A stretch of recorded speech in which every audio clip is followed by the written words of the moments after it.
Hello, அனைவருக்கும் வணக்கம் வணக்கம் வணக்கம். நான் காணொளிக்கு வந்த காரணம்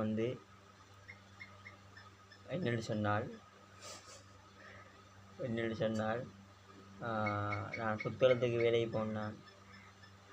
போன மாதிரி திடீரென்று அங்கே வேலை செஞ்சுட்டு இருந்த மாதிரி இங்கே வாழைச்சேரியில் இருக்கிற அக்கா அவங்கள்ட்ட வேலைக்கு போகிறேன். முதல் அடைக்கடை கூப்பிடுவாங்க. வேலையில் இருந்தால் வீடு சுப்பரம் பண்ணுற வேலையை நீ கூப்பிட்டு வாங்குற,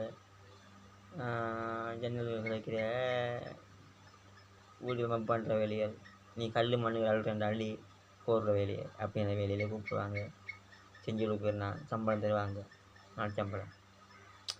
அப்போ நான் வேலைக்கு போய் கொஞ்சம் நாளையால் கோல் எடுத்தா வந்த அக்கா அவள் ஆரம்பிச்சோன்னா இங்கே கிரான் மக்கள் வங்கிலாம் வேலை செய்கிறாங்க. வாழைச்சேரி அக்கா தான் பேத்தா ரோட்டில் இருக்காங்க.